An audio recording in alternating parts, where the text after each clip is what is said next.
Good morning, Friday the 1st of September, and we're looking up Victoria Street. I'm looking at this building on the corner, which is the Discover Ulster Scots building at the base of Gordon Street, where it meets Victoria Street. And I'm going to go in here. Opened in 2014. And it's all about Ulster Scots. It's in here that you can discover your Ulster Scots roots. You can find out where people emigrated to from Ulster and how they got to Ulster in the first place. So what's in here? Well, we've got displays, we've got the gift shop, we've got all sorts of literature, free literature and literature that you can buy, and all sorts of trails, heritage trails identified for you, and it's going to tell me about Ulster Scots culture and language, and I'm hoping that I might find out a bit about the Ulster Scots influence on America, American history and presidents and all the rest of it. Because, as the man said, Ireland's greatest export, and we're talking about Ireland being north and south back then, Ireland's greatest export was people. And they went to the New World, they went to places like Canada and America, New Zealand and Australia, and they had a big influence on those particular continents and places. So let's have a wee Jeff Duke. There's this gift shop, book shop, items.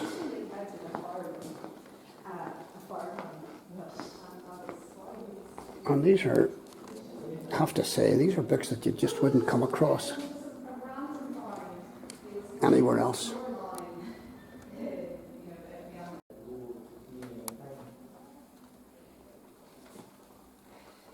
There's Henry McKenna showing. What does it say of Draperstown? Kentucky's Draperstown born distiller. Maybe he's related to you, Sean. That's my friend Sean over in Vancouver Island.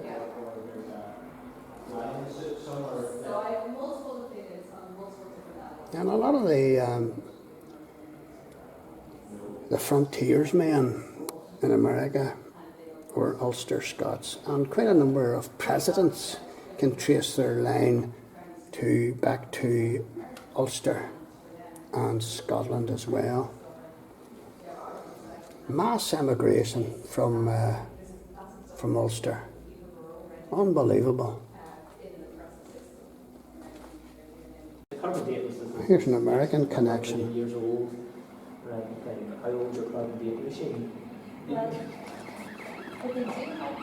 A bust of President Ulysses Grant.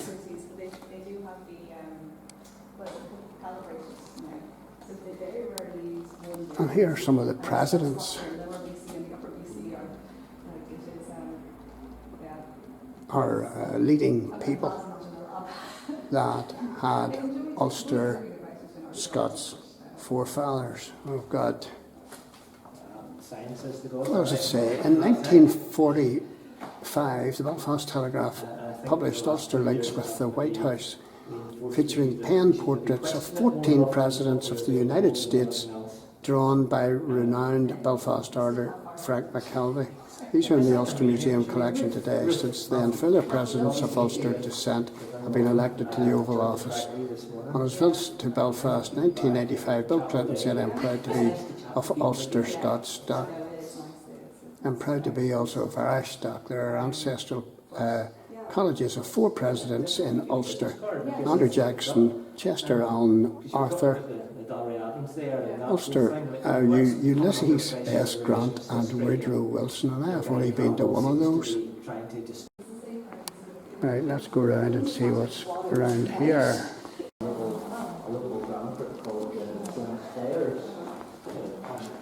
We the people. And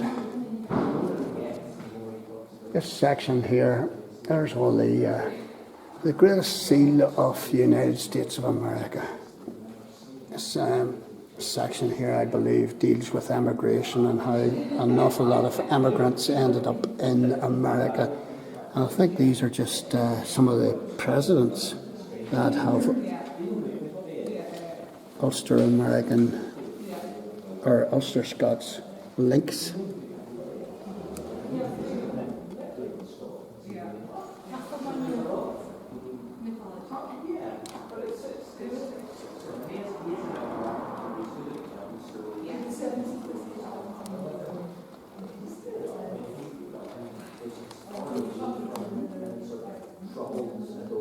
And Discover Ulster Scots this is the Eric Montgomery Gallery, officially opened by Daniel J. Lawton and he was US Consul, January 11th, July 2018.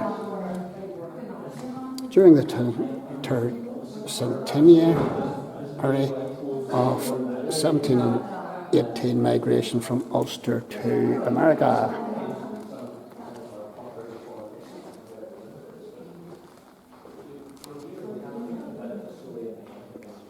Over the centuries, Ulster Scots have spanned the globe in search of new lives and opportunities. Their greatest impact can be seen in the United States of America, where they are known as Scotch Irish, sometimes Scots Irish. Their legacy includes patriots, pioneers and presidents, as well as religious leaders, captains of industry, cultural icons whose endeavours have defined what it is to be American. Thousands return annually to explore their heritage. And this is the place to come. This is the place to come. 20 million Americans today have Scots Irish ancestry. This is our shared story.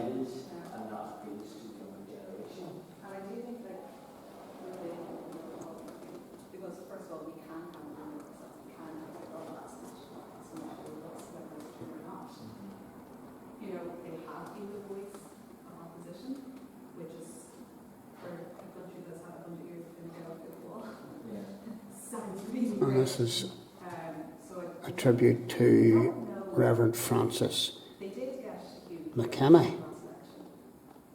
a man known as the father of American Presbyterian, born near Ramelton, County Donegal, around 1658. And that's all about him.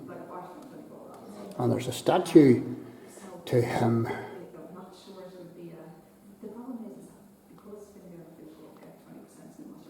in Philadelphia. Right.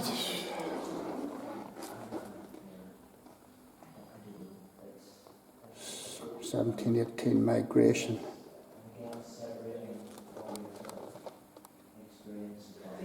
And Reverend James McGregor played a key role in the migration. He led most of his congregation to New England in the summer of 1718. McGregor and most of the Akadui families settled at Knutsfield, New Hampshire, which they later renamed Londonderry. McGregor himself, a veteran of the Great Siege, ministered here until his death. And there they're flax spinning in Boston. And there's where they set sail, and there's where they ended up. Boston, New York, Newcastle, named after our Newcastle, obviously, in County Down, where the mountains are more and shoot down to the sea, and that's Newcastle and Philadelphia, and then Charleston.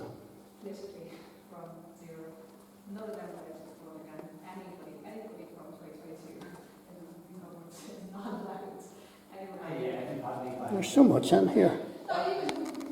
People would then say, well, like, his back is slightly different, so they say, just draw a line and say, anyone after this stage. tells about James Logan, Arthur Dobbs, Major Robert Rogers. And there's just too much for me to list here.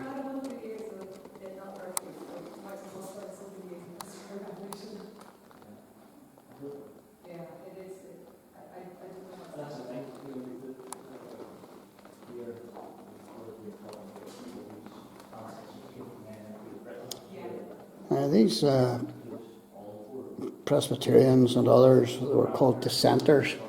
So the Anglican Church didn't like them and gave them a hard time, wouldn't let them worship, and that includes the Catholic population as well. These were the penal laws, and the Catholics worshipped out in the fields at mass stones, and many were put to death for doing that, both Protestant and Catholic. So why wouldn't you want to go to America, where you had a chance of a new start and freedom of worship and all the rest of it? There's all about the Boston Tea Party. Benjamin Franklin visited Ulster.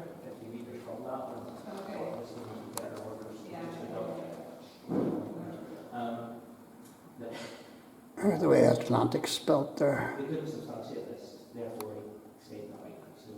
American 1776 Declaration of Independence. And Ulster Scots were right in there.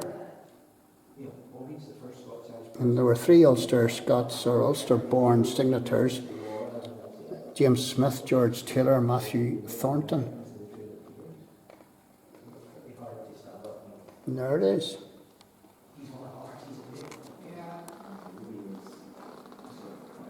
If defeated everywhere else, I will make my last stand for liberty amongst the Scotch Irish of Virginia, attributed to George Washington. There's this bronze bust of Rachel Caldwell from David and Rachel Caldwell Historic Centre, Greenboro, North Carolina.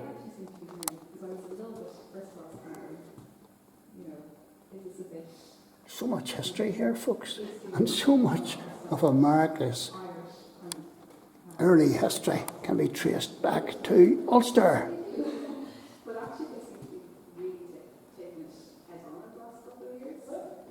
Well, there's all about the Ranger. I knew about the Ranger.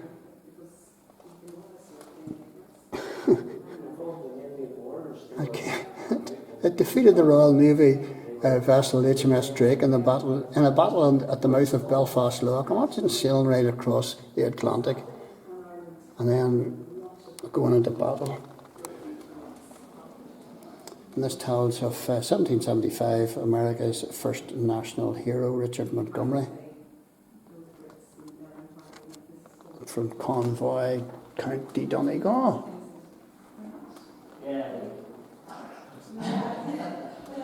There's a whole big wall here.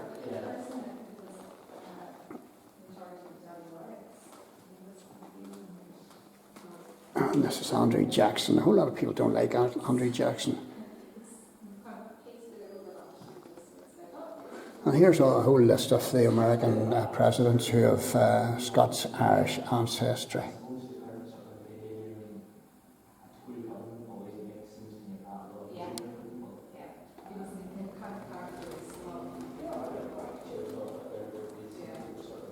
Andrew Jackson's wife.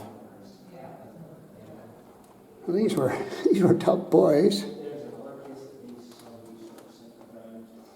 Did you know, during the War of 1812, Major General Robert Ross from Rostrevor, County Down, commanded the British forces that burned the White House down in 1814?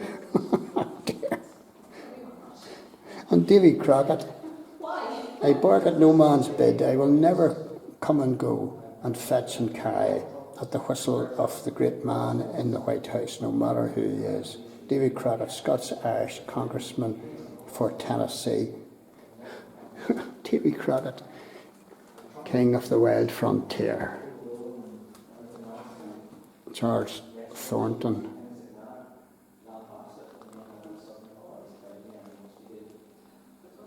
Oliver Pollock, the man who created the dollar sign.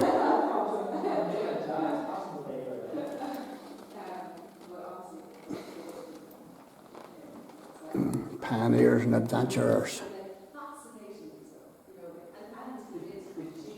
There's Davy Crockett. Celebrated Scotch Irish frontiersmen include Davy Crockett, King of the Wild Frontier, who became a congressman for Tennessee.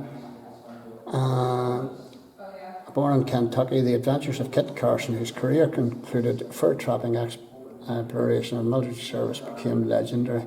And Davy Crockett died, of course, at the Alamo.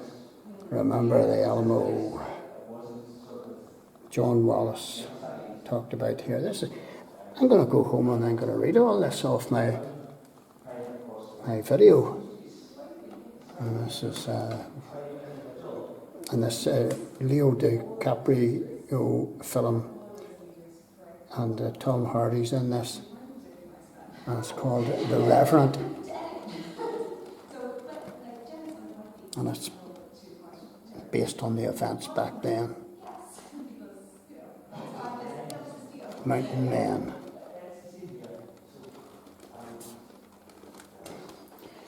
Brands and businesses.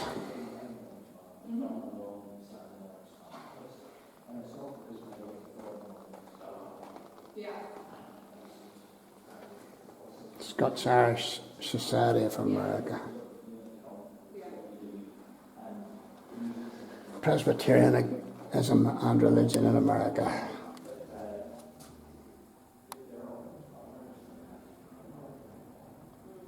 Many Presbyterian ministers were strong supporters of the Patriots in the War of Independence. Reverend John Hazlitt took up arms in the revolutionary cause. There's a bit of a debate for you. Should Christians be involved in rebellion? There's Billy Graham and R.C. Sproul. My goodness. Ulster connections. Major religious figures with Scots Irish ancestry in more recent times include Billy Graham and R.C. Sproul. And that's talking about the Vow Church. This is an amazing place down here. And this talks about the US consulate in Belfast.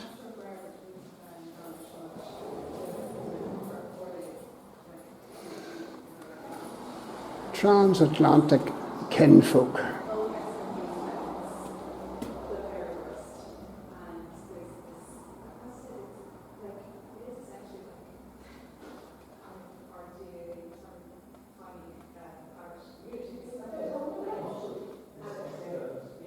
Some interesting quotations there.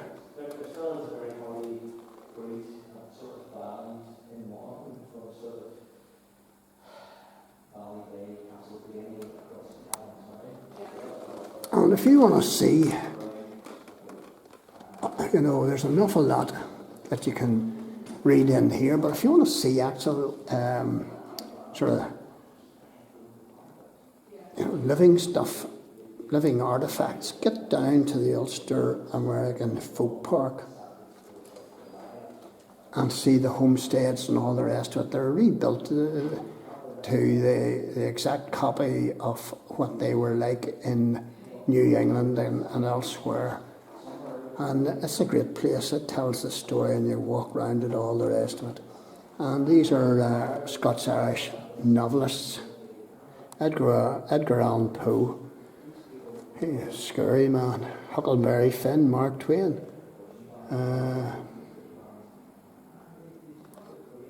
James McHenry. Henry James, regarded as one of America's most gifted authors. Thomas Mayne Reid. John Steinbeck, Grapes of Wrath. Everybody knows that. And look at your man. I remember this guy up here. He was great. Vera Miles, Lee Marvin, Edmund O'Brien, Andy Devine, Ken Murray, James Stewart, one of my favourite actors. All with Ulster Scots connections.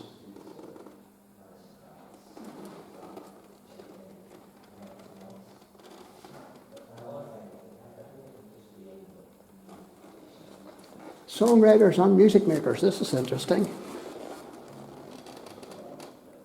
Among many actors of Scots Irish ancestry were two of the giants of the 20th century, James Stewart and John Wayne's great-great-grandfather Robert Morrison emigrated from County Antrim at the end of the 1970s. John Wayne once remarked to a reporter, "I'm just a Scots Irish little boy." Not good.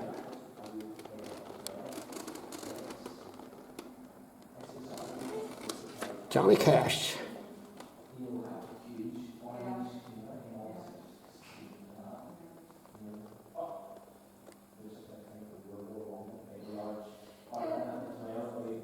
Georgia fiddler Clayton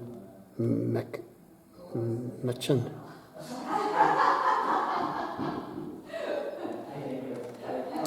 A fusion of Scots Irish fiddle tunes and folk songs and American and African American banjo styles became bluegrass thanks to the genius of Bill Monroe. Country stars like Patsy Cline, Dolly Parton have Irish ancestry. Everly brothers, raised in rural Kentucky, recorded an album, fold albums entitled Songs Our Daddy Taught Us, which included a version of Down in the Willow Garden, which is mentioned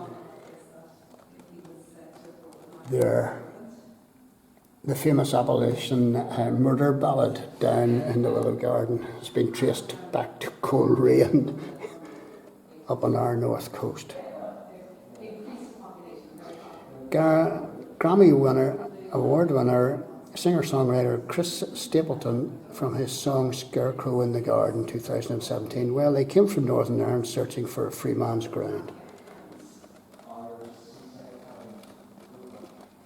This is brilliant. And then we've got,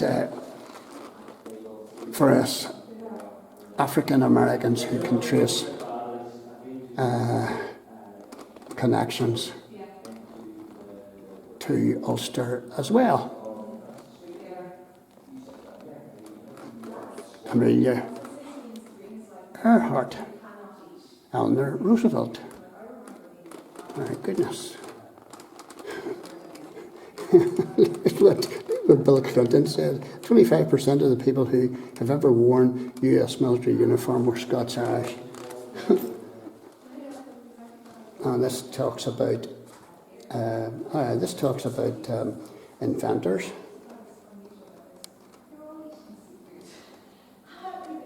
And this plaque talks about Native Americans and how they mixed with the Scots Irish.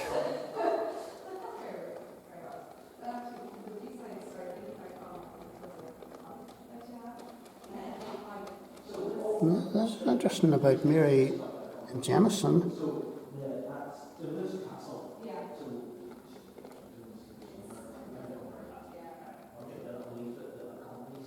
And Billy Caldwell, son of a Scots Irish father.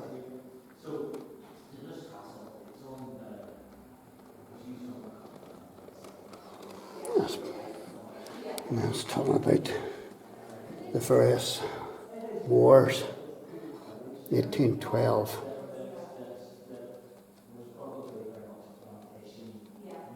American Civil War. GIs in Northern Ireland.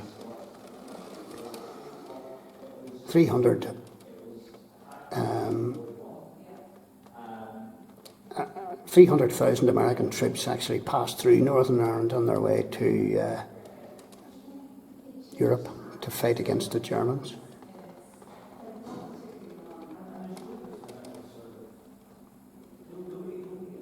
Look at this. Argument for its own sake is a Scots-Irish speciality, and arguing politics might almost be called a national pastime. And this was issued to each GI as they came to Northern Ireland, this wee pocket guide. And I have seen these.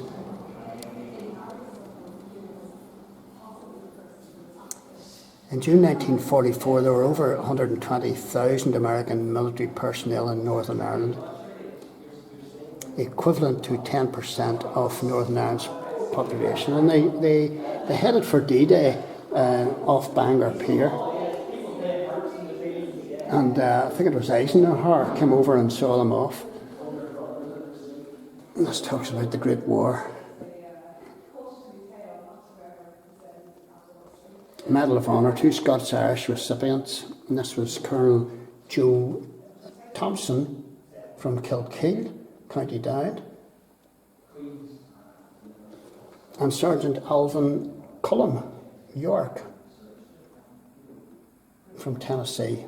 One of the most famous soldiers in the United States Army during the First World War was Alvin York. Is this Sergeant York that the film was based on? It is. The story was told in the 1941 film Sergeant York, where his character was played by Gary Cooper. I love that film. That's brilliant. I didn't know about this other guy though, Colonel Joe Johnson, or Thompson. Whoa. So, come down and check this place out for yourself. And the people are very, very helpful. And they'll tell you so much and give you so much free literature that your wife or husband will be cross.